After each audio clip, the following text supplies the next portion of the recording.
Hello everyone, welcome to my channel Sarihari kitchen. ನಾನು ಸೌಂದರ್ಯ. ಇವತ್ತಿನ ವಿಡಿಯೋದಲ್ಲಿ ನಾವು ಸಿಹಿ ಕುಂಬಳಕಾಯಿ ಪಲ್ಯನ ಹೇಗೆ ಮಾಡೋದು ಅಂತ ಹೇಳ್ಬಿಟ್ಟು ತೋರಿಸ್ಕೊಡ್ತಾ ಇದ್ದೀನಿ.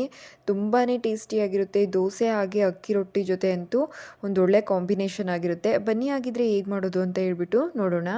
ಮೊದಲಿಗೆ ನಾನಿಲ್ಲಿ 1 kg ಬರೋ ಅಂಥ ಒಂದು ಕುಂಬಳಕಾಯಿನ ಸಣ್ಣದಾಗಿ ಪೀಸ್ ಮಾಡಿಬಿಟ್ಟು ಕಟ್ ಮಾಡಿ ಇಟ್ಕೊಂಡಿದ್ದೀನಿ. ಇದರಲ್ಲಿ ನಾವು ಹೇಗೆ ಪಲ್ಯನ ಮಾಡ್ಕೊಳ್ಳೋದು ಅಂತ ಹೇಳ್ಬಿಟ್ಟು ತೋರಿಸ್ತಾ ಇದ್ದೀನಿ. ಮೊದಲಿಗೆ ಇಲ್ಲಿ ಒಂದು ಬಾಣಲಿನ ಇಟ್ಕೊಂಡು ಇದಕ್ಕೆ ಒಂದು 5ರಿಂದ 6 ಟೇಬಲ್ ಸ್ಪೂನಷ್ಟು ಎಣ್ಣೆನ ಹಾಕ್ಕೊಳ್ಬೇಕಾಗುತ್ತೆ. ಎಣ್ಣೆ ಚೆನ್ನಾಗಿ ಕಾಯ್ದ ನಂತರ ಸಾಸಿವೆನ ಹಾಕ್ಕೊಳ್ಬೇಕು. ನಂತರ ಇಲ್ಲಿ 1 ಸ್ಪೂನಷ್ಟು ಕಡಲೆಬೇಳೆ ಹಾಗೆ 1 ಸ್ಪೂನಷ್ಟು ಉದ್ದಿನಬೇಳೆನ ಹಾಕ್ಕೊಂಡಿದ್ದೀನಿ. ಕಡಲೆಬೇಳೆ ಮತ್ತು ಉದ್ದಿನಬೇಳೆ ಕಲರ್ ಸ್ವಲ್ಪ ಚೇಂಜ್ ಆಗೋವರೆಗೂ ಕೂಡ ಈ ರೀತಿಯಾಗಿ ಎಣ್ಣೆಲೇ ಫ್ರೈ ಮಾಡ್ಕೊಳ್ಬೇಕಾಗುತ್ತೆ. ನೆಕ್ಸ್ಟ್ ಇಲ್ಲಿ ಖಾರಕ್ಕೆ ಒಂದು 7 ಹಸಿಮೆಣ್ಸಿಕಾಯಿನ ಮಧ್ಯಕ್ಕೆ ಕಟ್ ಮಾಡಿಬಿಟ್ಟು ಸೇರಿಸ್ಕೊಳ್ತಾ ಇದ್ದೀನಿ. ಹಾಗೆ ಒಂದು ಮೀಡಿಯಮ್ ಸೈಜ್ದು 2 ಈರುಳ್ಳಿ, ಸ್ವಲ್ಪ ಕರಿಬೇವಿನ ಸೊಪ್ಪನ್ನು ಕೂಡ ಹಾಕಿಬಿಟ್ಟು ಈರುಳ್ಳಿ ಸಾಫ್ಟ್ ಆಗೋವರೆಗೂ ಕೂಡ ಫ್ರೈ ಮಾಡ್ಕೊಳ್ಬೇಕು. ನೆಕ್ಸ್ಟ್ ಇಲ್ಲಿ ಅರಿಶಿನ ಪುಡಿ ಕೂಡ ಹಾಕ್ಕೊಳ್ತಾ ಇದ್ದೀನಿ. ಹಾಕಿಬಿಟ್ಟು ಒಂದ್ಸಲ ಚೆನ್ನಾಗಿ ಮಿಕ್ಸ್ ಮಾಡ್ಕೊಳ್ಬೇಕಾಗುತ್ತೆ. ನಂತರ ಇದಕ್ಕೆ ನಾವು ವಾಶ್ ಮಾಡಿ ಇಟ್ಕೊಂಡಿರೋ ಅಂಥ ಕುಂಬಳಕಾಯಿನ ಸೇರಿಸ್ಕೊಳ್ಬೇಕು. ರುಚಿಗೆ ತಕ್ಕಷ್ಟು ಉಪ್ಪನ್ನು ಕೂಡ ಸೇರಿಸ್ಕೊಂಡು ನೀಟಾಗಿ ಒಂದ್ಸಲ ಮಿಕ್ಸ್ ಮಾಡ್ಕೊಳ್ಬೇಕಾಗುತ್ತೆ. ನೋಡಿ, ಈ ರೀತಿಯಾಗಿ ಒಗ್ಗರಣೆ ಎಲ್ಲ ಕಡೆ ಹಿಡಿಯೋ ರೀತಿಲಿ ಒಂದ್ಸಲ ಚೆನ್ನಾಗಿ ಮಿಕ್ಸ್ ಮಾಡಿಕೊಂಡು ನಂತರ ಇದ್ರ ಮೇಲೆ ಒಂದು ಲಿಡ್ನ ಕ್ಲೋಸ್ ಮಾಡಿಬಿಟ್ಟು ಒಂದು 3 ನಿಮಿಷ ಮೀಡಿಯಮ್ ಫ್ಲೇಮಲ್ಲಿ ಇಟ್ಟು ಬೇಯಿಸ್ಕೊಳ್ಬೇಕು. ನೋಡಿ, ಒಂದು 3 ಮಿನಿಟ್ಸ್ ಆದಮೇಲೆ ಸ್ವಲ್ಪ ಮಟ್ಟಿಗೆ ಬೆಂದಿರುತ್ತೆ. ಇನ್ನೊಂದ್ಸಲ ನೀಟಾಗಿ ಮಿಕ್ಸ್ ಮಾಡ್ಕೊಳ್ಳೋಣ. ಇದಕ್ಕೆ ನೀರು ಸೇರಿಸ್ತಲೇ ಹಾಗೆ ಕೂಡ ಮಾಡ್ಕೊಳ್ಬೋದು. ನಾನು ಸ್ವಲ್ಪ ನೀರನ್ನು ಕೂಡ ಸೇರಿಸ್ಕೊಳ್ತಾ ಇದ್ದೀನಿ, ಒಂದು ಅರ್ಧ ಗ್ಲಾಸಷ್ಟು. ನೋಡಿ, ಒಂದು ಅರ್ಧ ಗ್ಲಾಸಷ್ಟು ನೀರನ್ನು ಕೂಡ ಸೇರಿಸ್ಕೊಬಿಟ್ಟು ಇನ್ನೊಂದು ಸಲ ಚೆನ್ನಾಗಿ ಮಿಕ್ಸ್ ಮಾಡಿಕೊಂಡು ಮತ್ತೆ ಬೇಯಲಿಕ್ಕೆ ಬಿಡಬೇಕಾಗುತ್ತೆ.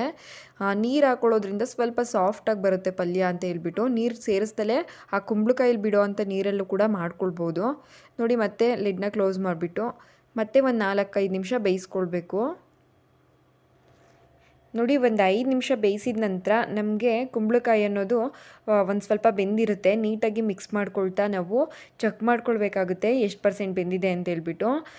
ಈ ರೀತಿ ಬೇಯಿಸ್ಕೊಂಡ ನಂತರ ನಮಗೆ ಇಲ್ಲಿ ಒಂದು ಅರ್ಧದಷ್ಟು ಬೆಂದಿರುತ್ತೆ. ಇನ್ನು ಒಂದು 3-4 ನಿಮಿಷ ಬೇಯಿಸ್ಕೊಳ್ಬೇಕು. ನೋಡ್ತಾ ಇರ್ಬೋದು ನೀವು, ನಾವಾಗಿ ಕಟ್ ಮಾಡಿದ್ರೆ ಮಾತ್ರ ಕಟ್ಟಾಗುತ್ತೆ. ಒಂದು 70% ಅಷ್ಟು ಬೆಂದಿದೆ. ಇದನ್ನು ಸ್ವಲ್ಪ ಬೇಯಬೇಕು. ನೀರೇನು ಸೇರಿಸೋದು ಬೇಡ, ಮೊದಲೇ ಅರ್ಧ ಕಪ್ ಸೇರಿಸಿರ್ತೀವಲ್ಲ ಅದೇ ನೀರು ಸಾಕಾಗುತ್ತೆ. ಇವಾಗ ಇದಕ್ಕೆ ನಾನು ತೆಂಗಿನಕಾಯಿ ತುರಿನ ಹಾಕ್ಕೊಳ್ತಾ ಇದ್ದೀನಿ. ಹಸಿ ತೆಂಗಿನಕಾಯಿ ತುರಿ ಫ್ರೆಶ್ ಆಗಿರೋ ಅಂಥದ್ದು ಹಾಕಿದ್ರೆ ಒಂದು ಒಳ್ಳೆ ಟೇಸ್ಟ್ ಬರುತ್ತೆ. ಕುಂಬಳಕಾಯಿ ಪಲ್ಯದಲ್ಲಿ ತೆಂಗಿನಕಾಯಿ ತುರಿನೇ ಹೈಲೈಟ್ ಆಗಿರುತ್ತೆ. ನೆಕ್ಸ್ಟ್ ಇಲ್ಲಿ ಇದಕ್ಕೆ ಸ್ವಲ್ಪ ಕೊತ್ತಂಬರಿ ಸೊಪ್ಪು ಮತ್ತು ನಾವೇನಾದರೂ ಉಪ್ಪೆಲ್ಲ ಚೆಕ್ ಮಾಡಿಕೊಂಡು ಕಮ್ಮಿ ಇದ್ದರೆ ಉಪ್ಪನ್ನು ಕೂಡ ಸೇರಿಸ್ಕೊಳ್ಬೋದು. ಹಾಕಿ ಚೆನ್ನಾಗಿ ಮಿಕ್ಸ್ ಮಾಡ್ಕೊಳ್ಬೇಕಾಗುತ್ತೆ. ಮಿಕ್ಸ್ ಮಾಡಿಕೊಂಡು ಮತ್ತೆ ಲಿಡ್ನ ಕ್ಲೋಸ್ ಮಾಡಿಬಿಟ್ಟು ಜಸ್ಟ್ 1 ನಿಮಿಷ ಬೇಯಿಸ್ಕೊಂಡ್ರೆ ಸಾಕು.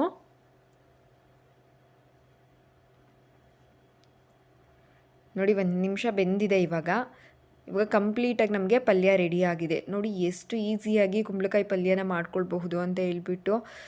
ಈ ರೆಸಿಪಿ ನಿಮ್ಮೆಲ್ಲರಿಗೂ ಇಷ್ಟ ಆಗಿದೆ ಅಂತ ಅಂದ್ಕೊಳ್ತೀನಿ. ಇಷ್ಟ ಆಗಿದ್ರೆ ಲೈಕ್, ಶೇರ್, ಕಮೆಂಟ್ ಮಾಡೋದ್ರ ಜೊತೆಗೆ ಇನ್ನೂ ಯಾರೆಲ್ಲ ನನ್ನ ಚಾನಲ್ನ ಸಬ್ಸ್ಕ್ರೈಬ್ ಮಾಡದೆ ವಿಡಿಯೋ ನೋಡ್ತಾ ಇದ್ದೀರಾ ಪ್ಲೀಸ್ ಸಬ್ಸ್ಕ್ರೈಬ್ ಮಾಡ್ಕೊಳ್ಳಿ. Thank you for watching.